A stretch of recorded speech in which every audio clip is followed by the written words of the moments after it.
Taurus, ito na yung September reading mo.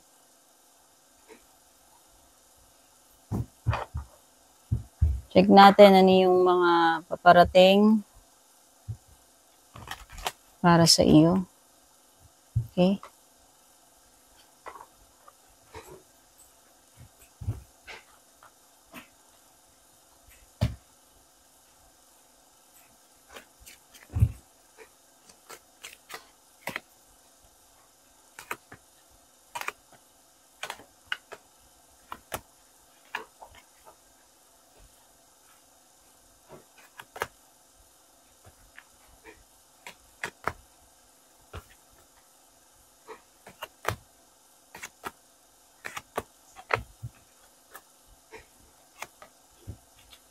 Okay.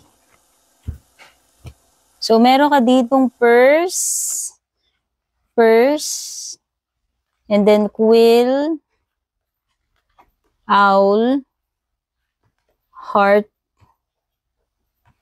happiness, flowers, and ladder. Ganda. So, gaganda ng mga energies na paparating sa'yo, no? Oh, pay attention daw when it comes to kaperahan. This could be a warning, no, na maging careful ka. Okay? Maging careful sa pag-handle ng pera. Paglabas ng pera specific, paggastos. Or merong quill dito, it could be mga kasulatan, pipirmahan. Okay? Sabi dito, magsimula ka doon sa basic eh. Ano ba yung mga pinaka-importante? Ano yung pinaka-simple muna? Okay, you need to focus on the basics, no? And there is good advice from a wise person. It could be legal advice for some of you. Baka iba kakailanganin ninyo ng professional advice from a lawyer, physician, no? Kung ano mang professional advice to. Pwede rin naman kahit naman from a person, kung sino man ito na maaaring maging mentor ninyo, makapagbigay sa inyo ng suggestion or payo about something na siya ay knowledgeable or may experience doon sa bagay na yun. Okay? May malawak na kaalaman pagdating doon sa bagay na yun. Okay?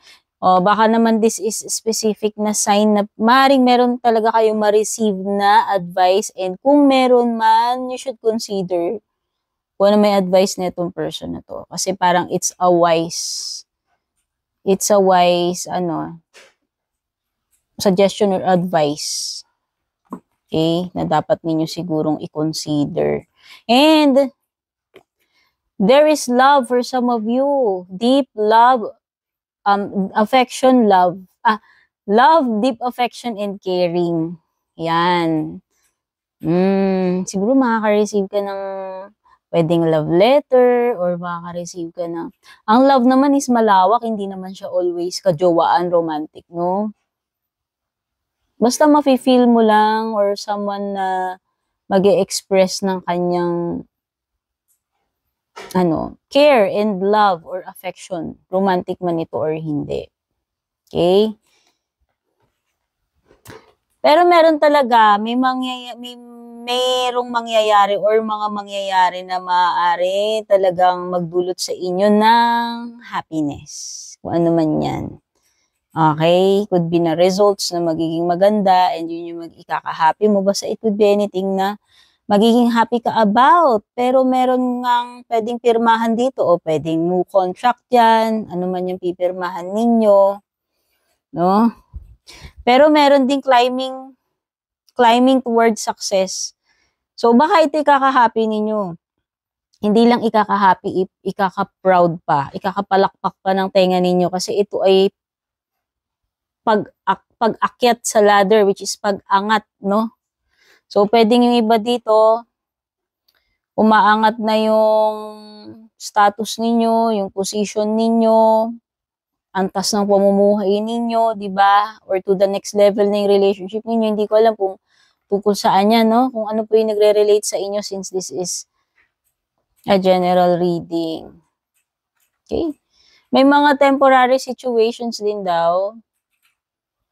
So, kung ano may maranasan ninyo na setbacks, challenges, hassle, na ito ay temporary lang, lilipas at lilipas din yung mga bagay niyan. No? Ano lang. Kumbaga, be patient. Okay, ano yung overall energy mo for this month? Ito ay pagiging limited eh. Limited yung kilos mo. It could be pagiging trapped sa isang situation. Or halimbawa, may sitwasyon, may problema na nahihirapan kang ma-figure out ano yung solution dito sa problem na to, or nahihirapan kang makaalis dyan sa specific na sitwasyon na yan, or lugar, or connection, no? Merong inner conflict para sa iba sa inyo. Okay? Minsan ito ay ano eh, yung pagiging negative thinker na ikaw mismo yung nagbibigay ng mga limitasyon mo. Okay? Minsan ito ay pagiging close-mindedness kasi pwede namang merong ibang way out dito sa situation na to pero you are refusing. You are not, you're not seeing that kasi pwedeng sarado yung mata mo, sarado yung pag-iisip mo. Close-minded nga, di ba? So, ayan. Pwedeng yung iba dito ma-restrict for a while, ma-stuck for a while. So, check naman natin when it comes to financial and career. Yes, financial and career mo, there is an opportunity or an offer.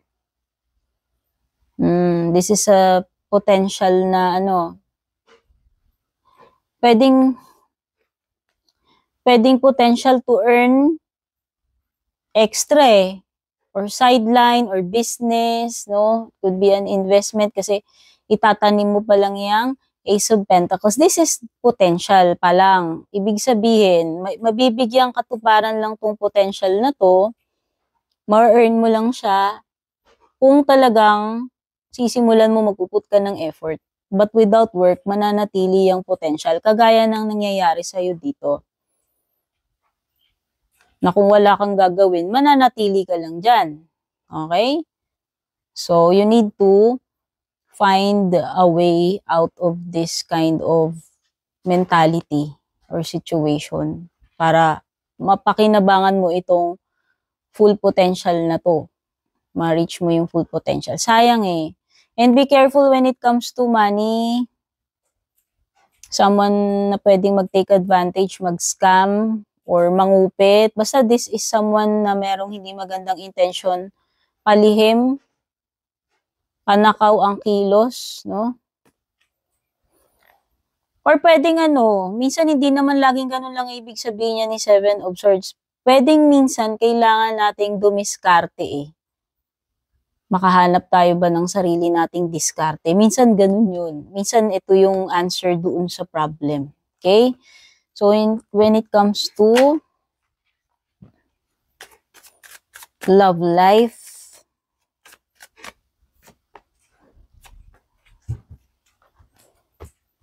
love life is actually magkakaroon ng panibagong cycle for you. Could be a new relationship, a new person, or kung same person, pwedeng panibagong chapter sa inyo nitong person na to, like magsisimula kayo uli. Rekindling, kung halimbawang nagkahiwalay kayo, nagka-problema kayo, magsisimula kayo, starting over again. Maaari kasing may pinagdaanan kayong challenges, ayan, no? Okay, mahirap, pero pwede namang magsimula uli, yung ibig sabihin nito, manifestation na itong Wheel of Fortune mo. So, expect mo na or pwedeng may mga bagay dito na may tendency na mag-recur, maulit-uli, or bumalik kung meron mang person na babalik. Okay? Nahihirapan tong person mo eh. Sa tingin ko lang, or kung sino man yung nahihirapan dito sa inyo, or pareho kayo nahihirapan dito sa situation ninyo. Pero nakikita ko pwedeng may... So, sa tingin ko, pwede rin yung indication kasi nito. Magsisimula kayo ng panibagong cycle ni person. So, whether yun, pwedeng pareho kayo nahihirapan dito, no? Or siya, or yung isa lang sa inyo. Pero nakita ko nga may pagbabagong parating eh. So, it could be na pwedeng ito na yung pagtatapos ng difficult na pinagdadaanan ninyo ni person. Okay? So, check naman natin ano yung sa unexpected mo. Mga unexpected na maaaring mangyari for you. Sa'yo this month. Oh, magtatapos na nga yung problems. O, diba?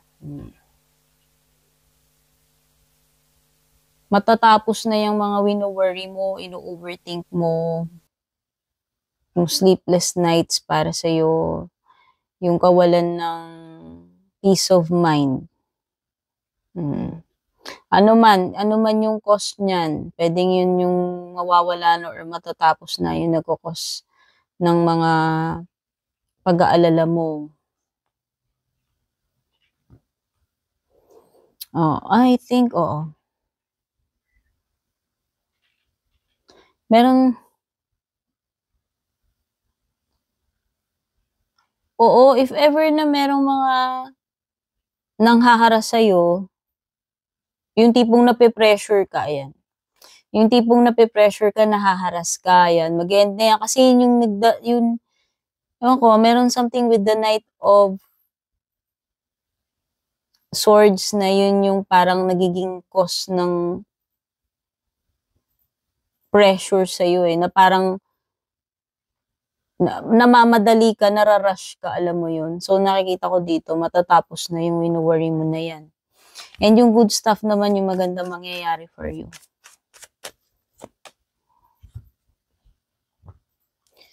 Magician, okay.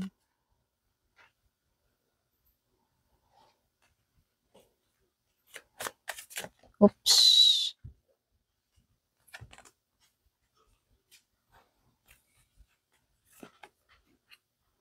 Oh yes, nakikita ko, ito na. Finally, ito na yung justice na deserve mo. Kung naargabyado ka man. Okay? Ito na yung good karma paparating sa'yo. Oh, kasi kung meron man, naging unfair man yung situation for you or may tao man na naging unfair sa'yo, nakita ko na babalik na yung babalik na yung balance doon sa situation kung meron man something dito na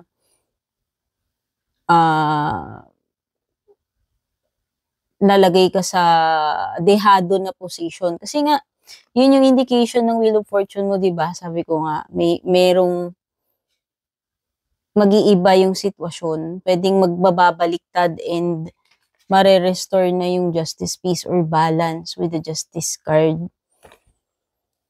Basta kung ano man ito, decision na to, outcome, it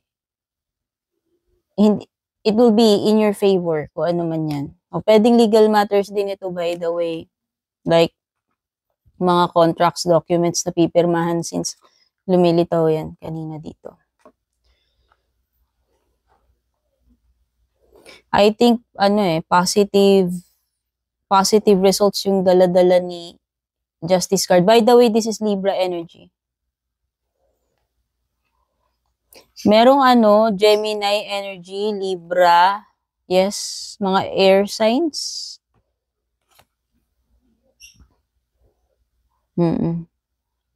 Basta, ito na yung good news na hinihintay mo with the Justice card. Ano pa? Yes, ang nakikita ko, happy ending ang September mo. Oh. Meron dito marireunite kayo. Family, something about family. Basta meron ditong magiging happy ka. with the outcome, the result, or merong problem na mareresolba, matatapos na yung period na problema, or kung naging mahirap man yung situation, no? Ito na kasing fortune after difficulty na sinasabi nga nila. So, maaaring tapos na yung paghihirap. Kaya nga yun yung sinasabi ko with the justice card, di ba? Ano may paghihirap na yun, hindi yung bigla ka na lang yayaman, ha? Pero ibig sabihin, kung dumaan man kayo sa difficult patch recently, ikaw or family mo or in a relationship, matatapos na yan eh.